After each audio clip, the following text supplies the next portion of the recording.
All right, settle down, settle down, settle down. Welcome into another episode of the Young Dad Podcast. I'm your host, Jay. I'm very excited for today's episode. We're going a very different direction today, to say the least. Something a little out of left field, way out of left field, you could say. I'm joined today by Jenna. Jenna's a Reiki master and a guided meditation facilitator. She's also a manifestation and spiritual life coach, and she enjoys using her platform to teach beginners on all topics spirituality. So, Jenna, thanks for being here. Tell us a little bit about you, what you do, I guess how you became what you are, and then what you do now. Okay. Um, awesome introduction. I'm gonna sum up. Yes, I'm Jenna. It's really, really nice to be here. I have been on this pathway to spirituality for my entire life, being raised in a very spiritually open house. Well, we have, religion. We've also been super open to other modalities, just whatever, makes you feel better in the world. So from there, I opened up to just learning a lot about this spiritual world and learning especially about Reiki as a healing modality. So, well, I'm sure I'll go into Reiki in a minute, but after many years of practicing Reiki for myself and my friends and my family, I decided to take it next level and just go for that final Reiki Master certificate. And yeah, now I'm doing that. I'm a guided meditation facilitator, helping people kind of learn how to meditate. Meditation has such a huge, it can seem overwhelming to a lot of people. So guided meditation is kind of that beginner's first step to trying to delve into that world, which is really, really fun. I do that individually, small group. I also am going to hopefully do it for a corporation this coming spring. And then in addition to that, I'm also a manifestation spiritual life coach where I help people really get in touch with their inner divinity and learn how to co-create the life of their dreams. And in addition to all that, my day job is being a 6th grade social studies teacher, which is also really fun. Very cool. Very cool. So, what is Reiki? Like, what is it for all the people that are listening, the moms, the dads, everyone in between? What the heck is Reiki? Yes. Okay. Reiki is this amazing ancient healing modality. It's where we work with energy. So breaking it down for super beginners. Have you ever been through kind of a traumatic experience? It could be not even like traumatic on a level of, super trauma, but just something that stayed with you that you couldn't let go of. Something that Yes, impacted you definitely. when you were a child or young adult at any phase of your life. Something that kind of just stuck with you. Reiki is an ancient Japanese technique that says that we hold on to that trauma, that energy in different places in our body. And usually we work along the idea of it being on our chakra centers. So there are 7 base places that Reiki believes that we store that energy. And so what happens is that a Reiki person will come in, a Reiki healer will come in, and they are trained to move that energy. They see where the energy is stuck, and then they use practices, gentle touch, just moving the energy out of that place so that just like a river, our body has energy flowing through us. If that energy gets stuck in a place, then a Reiki master will come unstuck that energy so that everything is back flowing and we're back to being grounded and centered. Gotcha. Okay. So how did that journey start for you? Like when so you're raised in a very spiritually Yeah. open home and you kind of just found out about it, or where was the Um, first sign like this was kind of what you should be doing or an extra thing you should be doing, or did it just start as like a hobby and an interest, or has it been something you've always kind of wanted to like work your way to? so I've known about Reiki growing up. I had my first Reiki session receiving Reiki when I was probably 12, 13 years old in a little small town in Utah called Moab. That's fast growing, and I hear people now talking about it all the time. But when I was going there, it was a very small town that very few people knew about besides for the national parks. And so I experienced Reiki, and it was life changing. It just helped me let go of so many little traumas that had been stored up. Um, and so I knew how powerful it could be.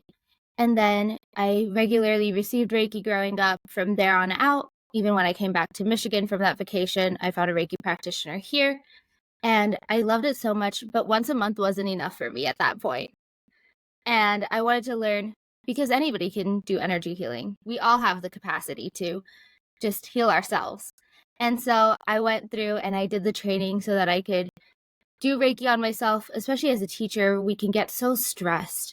We're taking on so much pressure to be these role models, sometimes parental figures, sometimes friends, sometimes just guides to our students. And that's a lot of pressure. So just to be able to heal myself and ground myself in between students and working with different, classes, that was huge for me. And then I used it in my worldly life as well, just going through a day-to-day basis. So for me, it's become a grounding tool. And then I learned how to do it from my family and my friends and even my pets. So then after that, I just decided, okay, why not share this with other people? Why not, help raise the vibration of the planet? Definitely. No, I love that. I think that's really cool. Um, so was Reiki your first path, and then you became like a spiritual manifestation coach, or which one kind of came first? So I've been into the spiritual game my entire life. As a child of 9, I was reading the spiritual holy books of all these different religions, the Torah, the Bhagavad Gita, the Quran, the Bible. Just reading anything spiritual, the Iliad and the Odyssey for ancient Greek mythology, just anything spiritually inclined. And then that led to learning about manifestation and co-creating the life of your dreams. My uncle and my mom were super early believers and loving The Secret that came out. And so they raised me along with my dad and my sister. They all kind of just brought me into this belief that we can manifest the life of our dreams. I didn't think that I could teach spirituality and manifestation. So while I got my Reiki certificate first, I've been into spirituality and spiritual life and manifestation my entire life. So this is just now taking that and helping others and having the certificate and the tools to be able to teach others how to co-create. Very cool. No, that's awesome. So what could like the average like parent or like the average dad who's kind of like hearing this and be like, like how could the Yeah. average dad or someone like benefit from that? Someone who's kind of on the fence, like, I don't know, man. I don't know. Yeah. That's a fabulous question. I think just have an open mind. I know that it's a lot to believe, but what's the worst that could happen to believing that you have the power to have your dream life or raising your children to have the confidence that they can co-create their reality? Even if you don't believe it yourself, what's the harm of giving your child the self-confidence to say, you know what, I can achieve the life of my dreams. I just have to work hard and I can also then play hard. I just have to put the intention out there. So just having that open heart to saying, you know what, let's see. Try it out. Go out there and say, you know what, universe, God, whatever, I want to just see a repeating number today, like a 111 or a 222. Or just say, you know what, I want to hear the word courage out there today. And just see how it unfolds for you. Maybe it'll take a couple days, but then you'll see the signs come through that somebody's listening and you manifested that. You brought that in. And for my real beginners here, manifestation isn't this secret magic trick. This isn't just saying, okay, you know what? Tomorrow I'm going to be a millionaire. Here we go. Otherwise, everybody in the world could be a millionaire. It's saying, okay, I want to achieve this goal. I'm ready to embody that goal, saying that I want to act like I'm going to be a millionaire, or I want to act like I have the confidence, or I want to act like I'm a really amazing parent for my child. Just show up and act like that, embody that. And that's taking a small aligned action towards that goal. Manifestation really is about intention and taking actions towards it. If you're just sitting here and saying, okay, here, I'm going to be, a millionaire tomorrow, and you don't even buy a lottery ticket, or you don't take a small aligned action towards it, then there's Mhm. only so much the universe will want to do. Because you can have the intention, but you're not taking that first step. You got to take the first step. The universe will come in and provide the rest. And having been raised on that belief system has really helped me. I've seen where oftentimes, and it's not to say that I don't have limiting beliefs, but my peer circle would have limiting beliefs. And I would say, no, I'm going to do the hard work. And I'm going to trust that the universe is going to lead me where I need to be led. And as a child, that's so empowering.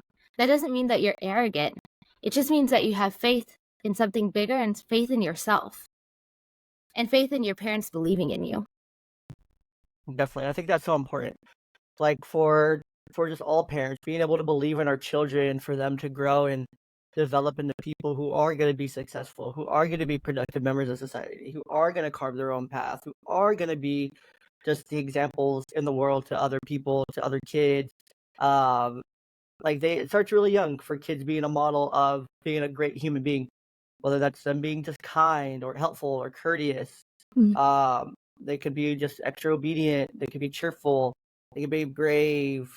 Um, there's so many good qualities that we can instill in our kids at a very, very young age. And it's so important to believe that they are capable of it. Because I work with a lot of parents. I'm a mental health clinician, and I work with a lot of youth and families. And the parents just it takes not a long time, but it can take a long time for a parent to actually believe in their kid. Yes. And believe that they can change and that they can do better and be better. And then it takes 8, 9, 10, 11, 12 months sometimes. And then once they finally start believing in them, I was like, oh, wow, look at that. Now we're making progress. Because your child knows that you have their back and you're not just calling them a bad kid, or you finally understand their behaviors. You finally understand where they're coming from. You're finally patient enough with them. You're finally loving and understanding enough with them to get through these big behaviors, to get through these struggles, to get through their mental health thing, to work with them instead of just expecting someone else to work with them versus you when they need you to work with them more than they need me to work with them, kind of thing. Absolutely. And I see that all the time as a teacher myself, that as a parent, just you have to show up and you have to believe in your child. And if you want to manifest believing in your child, just choose to say, I want to believe that my child's going to do better. Speak affirmations over them. I know that sounds, like magic or anything, but it's not, because you are what you believe. And if your child is consistently hearing, I believe in you. I trust in you. I think you can do amazing things in this world. At first, they might not believe you, but the more they hear it, the more it's going to get ingrained in their subconscious. And then one day they're going to show up as their highest self saying, you know what? My parents never gave up on me. They always believed that I could do better and be better and get past this hurdle. Definitely.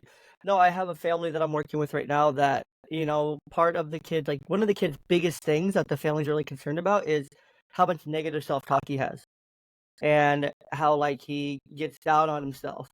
And so what we ended up suggesting that they do is create like a positive affirmation jar.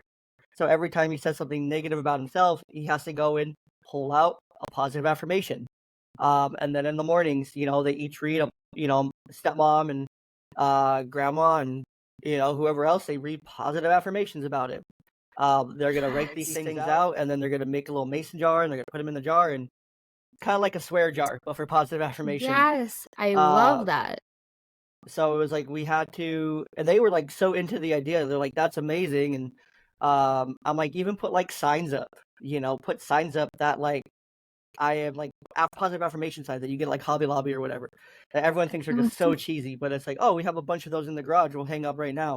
I'm like, cool. Put one in his room. Put one in the bathroom. Put one in the hallway.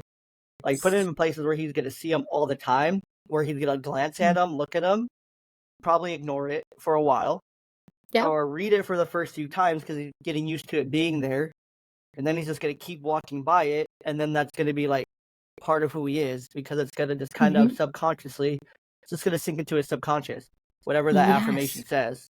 Same for those positive affirmations. Like if he's having a hard day, he could think back, oh well, this morning, I'm really having a hard day at school, but grandma said I'm really smart, and I am really smart. I can do it. That's gonna carry with him through his day. He's gonna have like little voice in his head, kind of pushing him through his day. Absolutely. And I love that so much. And I absolutely agree. And I tell my clients this as well. And it's not something that I don't practice. On my third monitor here, I don't use it as a monitor, so I have a bunch of sticky notes with affirmations, and I read through them, but once I look past it and it doesn't resonate and I don't actually actively engage with reading it, then I know it's time to switch it out. I've already, moved past that affirmation. It's time to bring something new in that's gonna get my attention. And that's so amazing that you're helping these kids start at such a young age with that. That's amazing. Yeah. No, I think that's really cool what you're doing with that affirmation. I mean, one thing that you said that really resonated with me personally is that you have to be intentional. It comes back to being intentional. I started journaling about a little bit more than 3 weeks ago, every day, just trying for myself to be more intentional in that way. Like, I'm going to be intentional about journaling and using it as like an outlet for like self care to help my creativity boost back up, to kind of get like my writing juices flowing. Because I felt like I was stuck. Writing something I Mhm. really enjoy doing, but I felt like I was stuck. I felt like Yeah. I had the idea to write a couple more children's books. Like, I had the titles, Mhm. but I'm like, I don't have any motivation to actually try to create this thing. Like, Mhm. granted, I'm also, have my master's degree in psychology I'm finishing up. And so that's also difficult because that takes a lot of my writing energies with research, and my topic for the paper has been de jure segregation. So I'm sure as a social Mhm. studies teacher, you know Yes. all about de jure and de facto Yes. segregation and the legal Yeah. segregation post World War II in our country. Mhm. Um, so that's a heavy topic. Yeah. I Um, was gonna say. Very heavy topic. The Color of Law was kind of my inspiration for that. Absolutely love that book, and then that really resonated with me because like it talked about the city where I grew up in Oakland in the Bay Area, and I was like, holy crap! Like all the things that we think are great, FHA loans and everything, were based in segregation. Suburbs were based for segregation. Apartments were based for segregation purposes. Stacked housing for segregation. Like that was the point. That's why we have these upper upscale areas, because that was where white people would move, and then the lower class would be here. And then once a black person moved in, or an African American, or a person of color, then they would frenzy sell and then take over, and then that would become like, then they would just move on to the next area and build up again. And uh, it's crazy. I think that's how our country was developed. Like the housing system and everything was based in that. But that's a totally different topic. But No, going back to but like, as a social studies teacher, yes, I'm saying, of course, love it. yeah. And so, but like I had to start like with the journal, like really small. I'm like, okay, I'll start 5-10 minutes a day, kind of thing. Like I just need to build this muscle. Like I need to be very intentional. And so now, like, I haven't journaled today yet because I woke up a little bit later than I wanted to for our recording this morning, but I'll get to it. Um, but it's even like yesterday, like I had nothing. I had a blank mind, and men were Mhm. really good at that. We can have a completely empty mind at some point. Men can, women can't. It's just biology. But I Yep. woke up and I was just like, I have nothing. Like I literally have no thoughts, nothing in my head.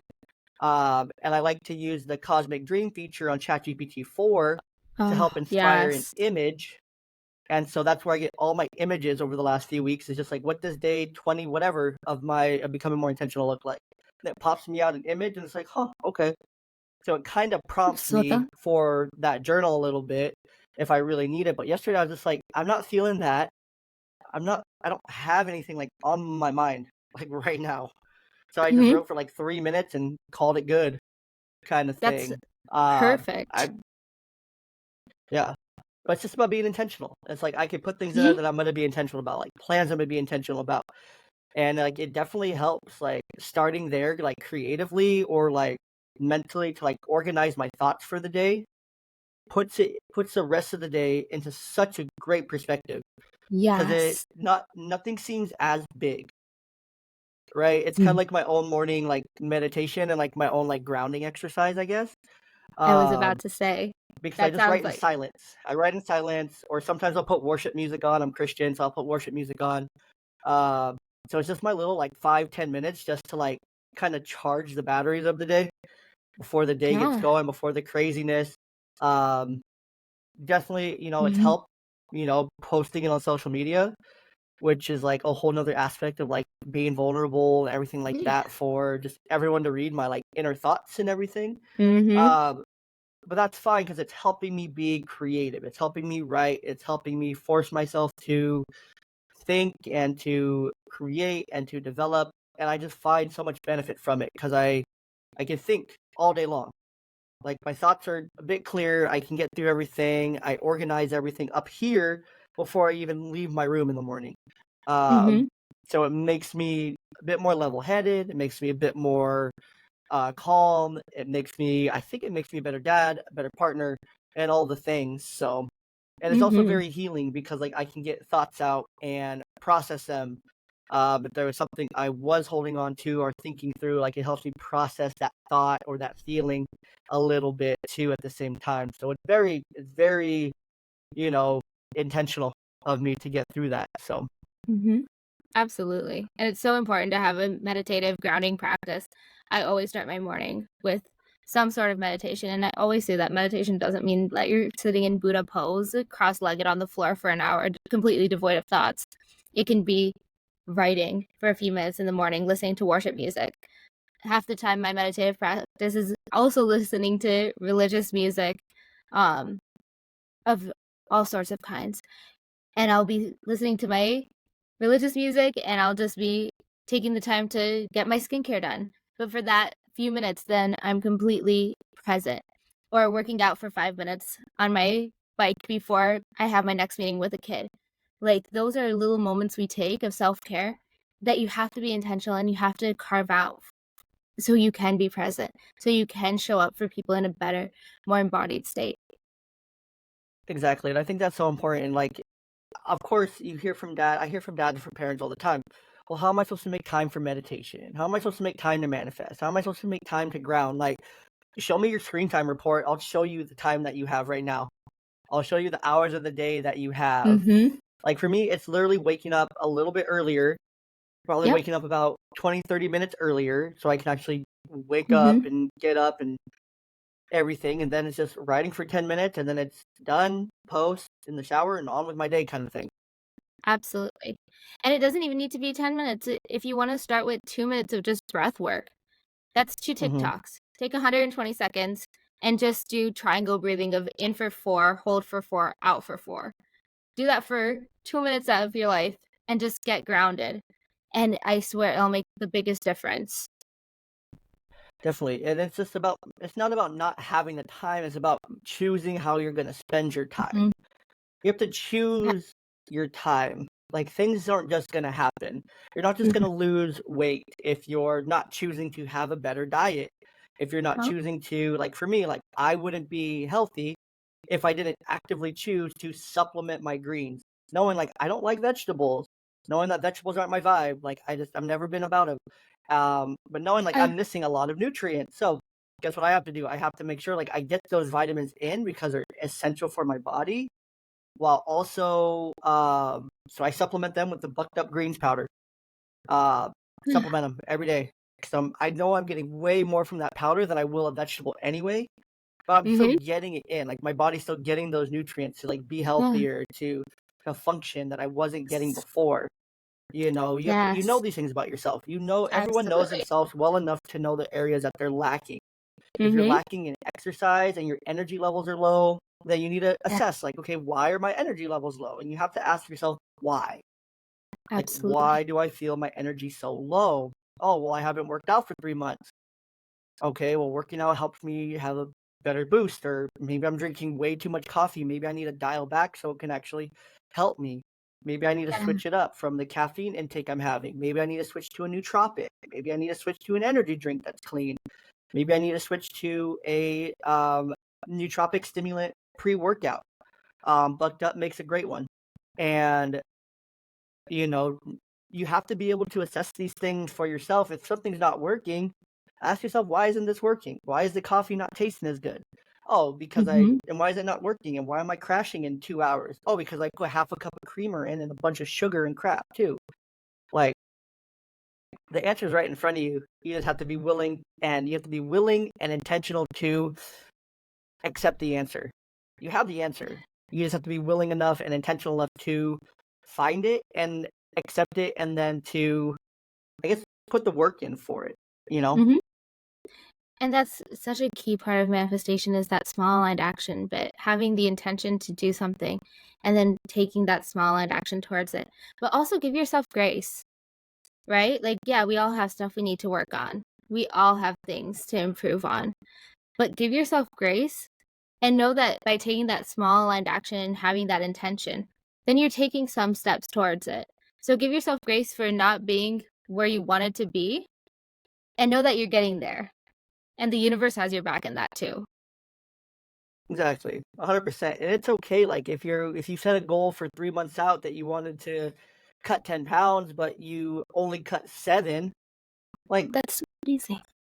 that's still progress. You're maybe, and that's where I feel like a lot of just parents get overmatched and where they lose time and time again is that they focus on the product the kids are producing. And I'm sure you see that all the time in working in education. Like the parents are focused on the grade, the final grade, Mm-hmm. versus they're not seeing like this student was really struggling with social studies. They couldn't understand the concept of what history was. And so they were an F, but they worked so hard and they started learning and understanding. And then they were able to get themselves to maybe a C plus or a B minus. Like that's ginormous for that kid. That's the Amazing. process. But the parent was like, oh, well, it's not an A. You still Yep. suck. You still failed. I don't love you as much as I could love you if you would have gotten an A. And that's so defeating for the student or for the Yes. kid or for the person because it's like, Mm-hmm. well, why did I work so hard? Like, you Yeah. just missed all my hard work. Like, you don't care about me. You don't Yes. love me enough to look at my hard work and everything I did. So Mm-hmm. it's important for parents to get lost in the process with their kids versus the product. Like, I have another Mm-hmm. family I work with that they like homework was a really big struggle, math's been a really big struggle, but he's been able to make progress in maths. And they're just like celebrating him, like, okay, it's not perfect yet. He's still struggling a little bit, but he's doing it. He's not getting as frustrated with it. He's Yeah. finishing it. He's trying more. Like, that's the part they were focusing on versus like him just learning the math and doing the math. It's like, no, like it's elementary school math. It's not that deep, Yes. like it's not that important Yes. that they get these concepts, but like what's important is that they learn to overcome that adversity and work through Mm-hmm. like this was really hard. I would get frustrated and throw a fit. Now look at me, like I'm not even getting frustrated. I can get through my homework. It's hard, but I can handle it and I can do it. And it's so Yes. important, but so often parents they get lost at the product. They just want to see a product that they can be proud of. Like you can be proud of your kid getting a C minus or a C plus or a B Absolutely. minus because like that's huge for them. Like they struggled all year long maybe, Yes. and like they finally started getting it. They finally started having an easier time with it. They finally started understanding history and being able to put dates and timelines and everything together. These big Mm-hmm. concepts.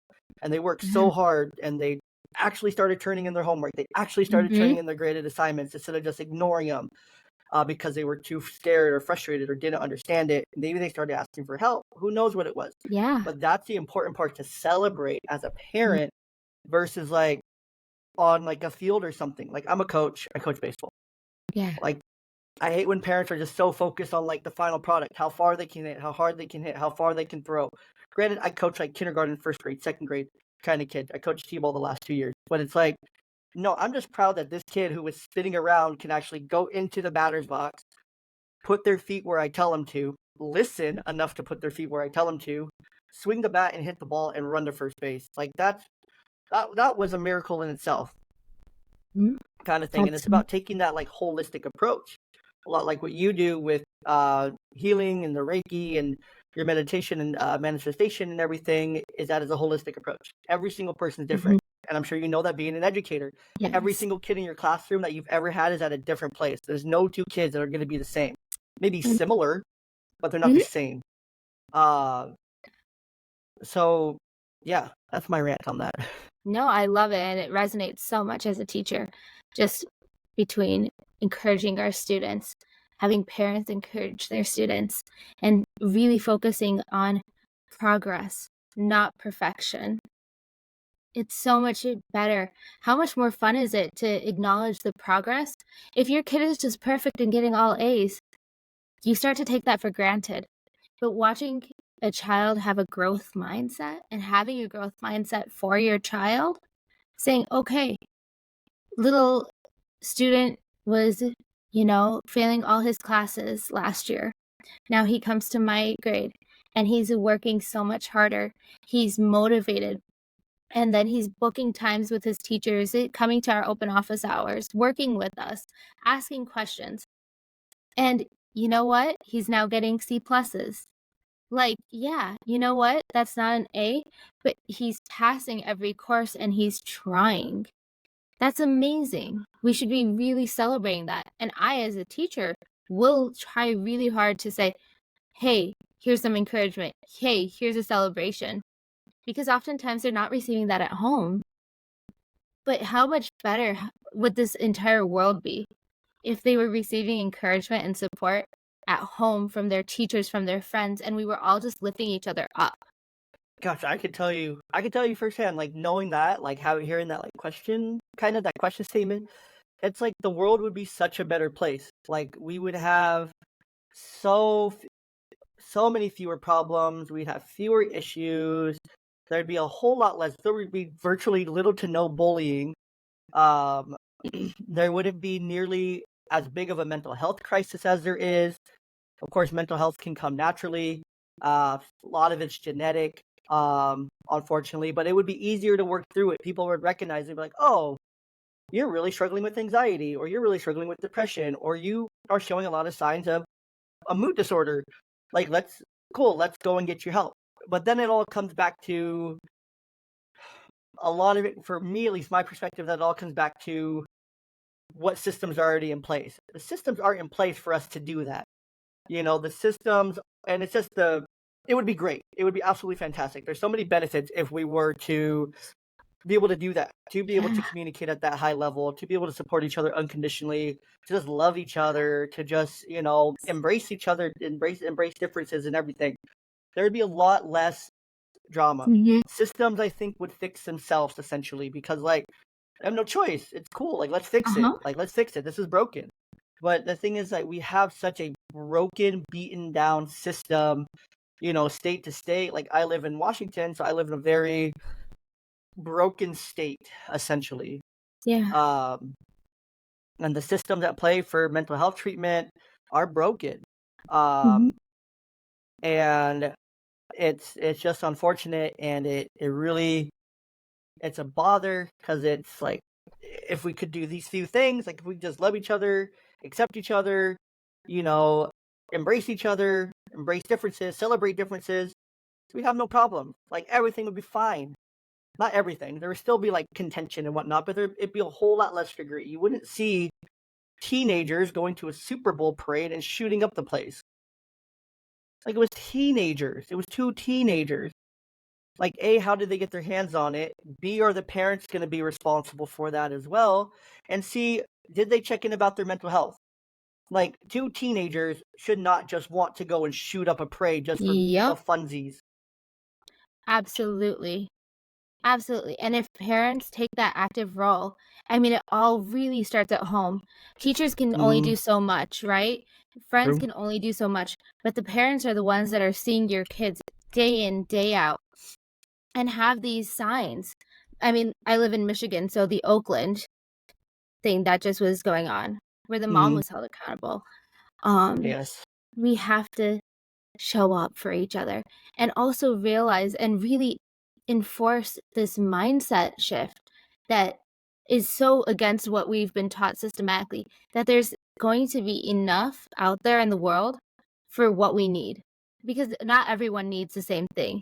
So we need to believe that our needs are going to be met, and if we do truly believe that, then we don't have to worry so much about this competition. And I think that that's so much of society's issue, is focusing on, okay, if this person meets this goal, that's taking away from my ability to meet that goal. There's enough for all of us. And so if we look at it as opposed to looking at everybody as competition, but saying, okay, you know what? He was able to meet his goal. That's inspiration now for me to meet my goal. And you raise your kids saying, look at your classmates. If they're doing something amazing, don't be jealous. Don't feel competitive with them. Mm-hmm. Feel inspired by that. If they can do it, you can do it too. If we Agree. raise our children with that belief, that's part of, I mean, why there's so many reasons why children bully other children, right? Issues at home, issues with mental health, but oftentimes it's also issues with feeling inadequate or feeling a sense of competition stemming from that inadequacy. If you felt truly complete in yourself, you would never feel the need to compete with anyone else because you're good by yourself. So we need to create whole, able-bodied people who truly believe that they've got this, and this world will be amazing. True, 100%. I cannot agree more. And it does start at home. It 100% starts at home with parents out there to instill these values, these beliefs, and not to just instill them, but to model them and to Yes. practice what you preach. Like it's going to be very different. Like yes, you could say all day, "Oh yeah, you're great at it. You're doing so good," but when it comes time to put the action with the words, if your action doesn't match the words, all those words are empty. All those words now feel Yes. as a lie. All those words feel like a defeat. All those words feel like, oh well, you were just saying that to say that. That's Mhm. cool. That's cool. You don't really believe in me. You don't really care because here you were acting the same way regardless. Kids pick up on these things. Kids are very smart from a 100%. very young age. They pick Mhm. up on these things from kindergarten, from first grade, second grade, that young. Whether the people around them believe in them, whether you believe in them, Yeah. they develop their love tree by the age of 8. Mhm. For who 6 to 8 years old is when they develop their love tree, and hopefully you're on that tree Yeah. um, early enough so that you can, so that they actually know that you're there for them, that you have their back, that you support them, and that's so important uh, to encourage all these healthy, Yes. just great habits. It's cool to be supportive. It's cool to be Yeah. not an entitled brat. It's cool to be kind. It's cool to be about other people's success. It's cool to celebrate other people when they succeed. Like it's not a bad thing at all. Like it's cool. Like be happy for other people. Kindness is free. It takes more out Abs of you to be a jerk and to be an ass than it does anything else. It Mhm. takes more effort to do those things. Being kind is so easy. Being It's kind is part so of our easy. innate nature. We Mhm. were built as brothers and sisters in humanity. So let's start treating each other like brothers and sisters in humanity. And that means as parents, be there for your children too. And know that they are also your brothers and sisters in humanity. Realize that these are little humans you're raising. And if you don't want to look at them as your children, look at them as humans. And the Mhm. base level respect that just being a human on this planet should entitle you to. Yeah, they're younger 100%. than you, but that doesn't mean that they're any less deserving of love and respect. Exactly. Yes. So, yeah. 100%. 100% true. So, one question, and then we'll jump into the YDP3. Where does a beginning parent start? Like, where the heck do they start with all this? Like, what is square one? Like, where do they start? All right. Just, I mean, be open to learning. I mean, if you wanted, I'm writing Beginner's Guide to Spirituality I have a podcast and a blog. You could read there where I really simple break it down. But there's not just me, there's a million other people. If you do a quick Google search, ask those questions out there. But just be open and start really basic with like just learning affirmations. What is an affirmation?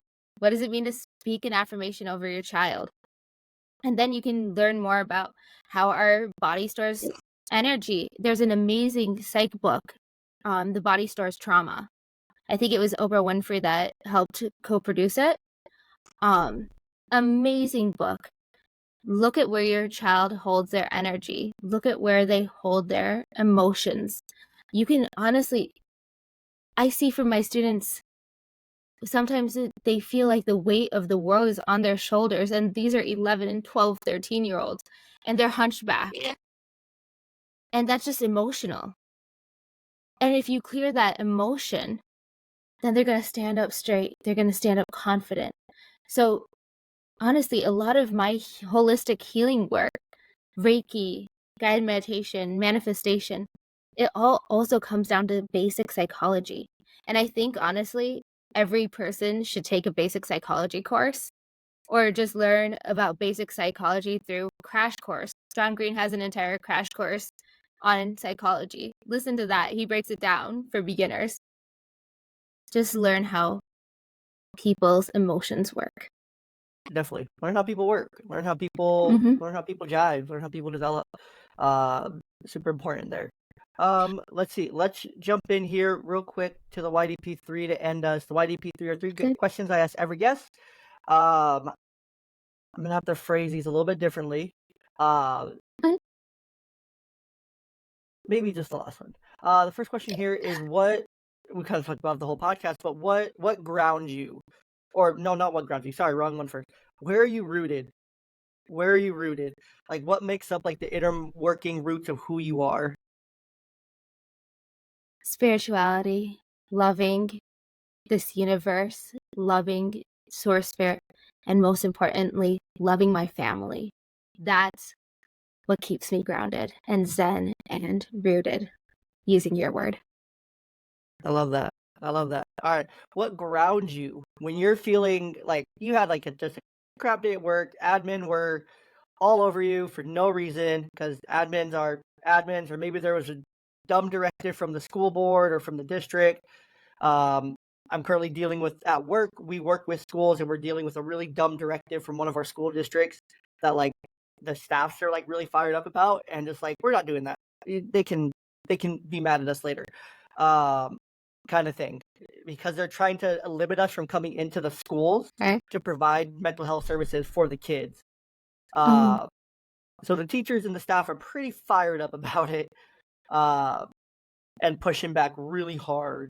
Uh, but let's say you just had a really long day and you're just feeling really out of whack. You're feeling stressed, maybe a little stressy, a little depressy, a little anxiousy. What grounds you? How do you bring yourself back to like center field, center base? Well, first off, I have to say shout out to my admin and my principals and my superintendent for being so cool and also believing in social emotional learning and bringing in supports for our students. So they'll probably never see this, but huge shout out to them for actually believing in students being able to have social emotional learning.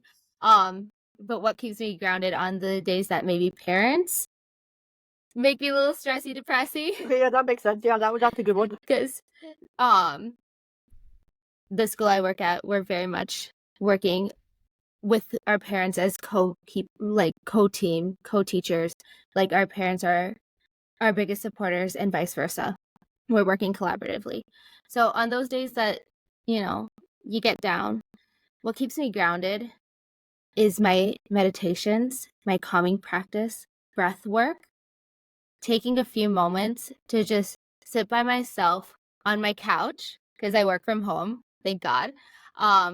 I just take a few moments to really just sit in the silence, take deep breaths, get grounded. I listen to devotional music of all sorts.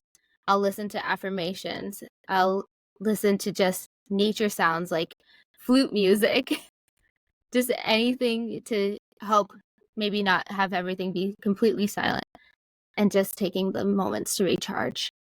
I love that. And the last one here. Let's say that you and I are both at a coffee shop.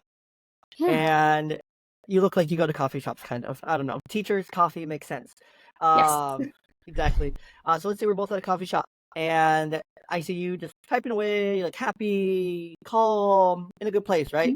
And then I'm there, and I'm just kind of like hunched over my coffee, kind of holding my face like this. You can tell I look tired, kind of run down, Yeah. beaten out a little bit. I look up, you look up, we make eye contact. Uh, you have an open seat at your table, and then I walk over to you. Again, I don't know you, so you're like, what the Yeah. crap is going on? Maybe a little freaked out. I walk over to your table, sit down, and I'm just like, Okay. look, I don't know you. You don't know me, but I just see you. You look happy. You look like you got it together. What is your like maybe 1.5 pieces of advice in that moment that you try to share with me to like bring me out of that place?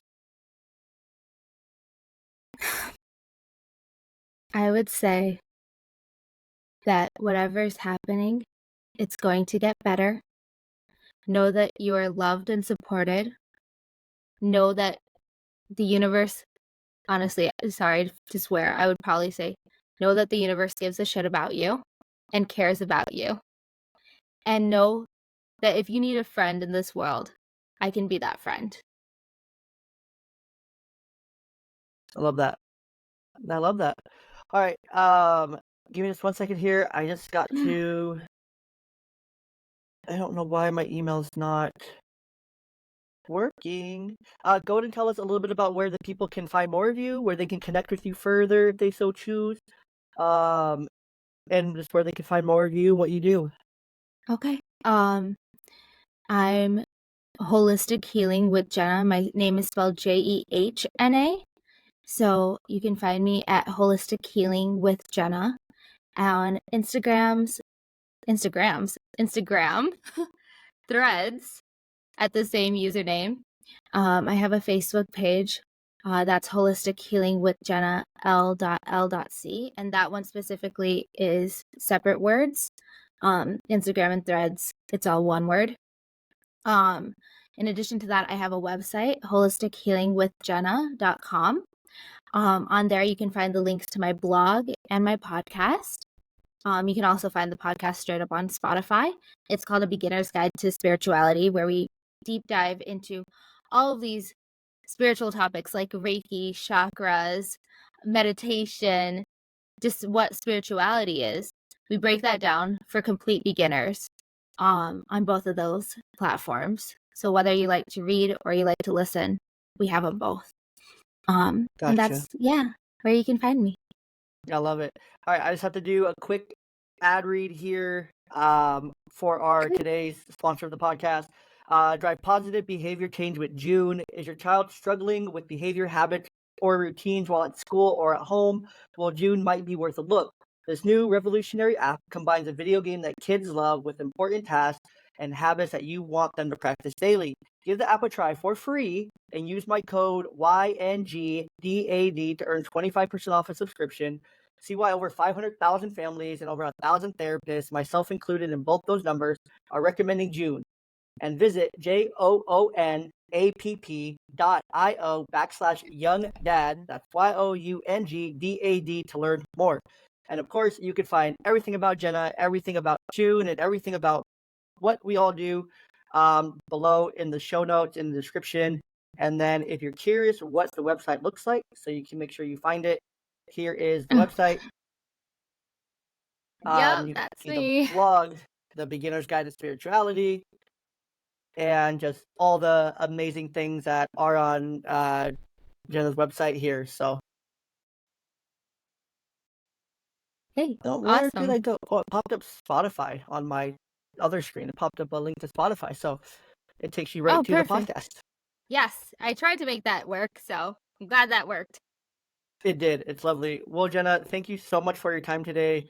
It's so much appreciated. I love what we were able to talk about and cover today. I think it's just very impactful for parents to hear, to know, to understand, and to be a part of. So, Oh, I'm so grateful that you had me on. I'm so, so grateful for the opportunity to speak on something that I'm so passionate about.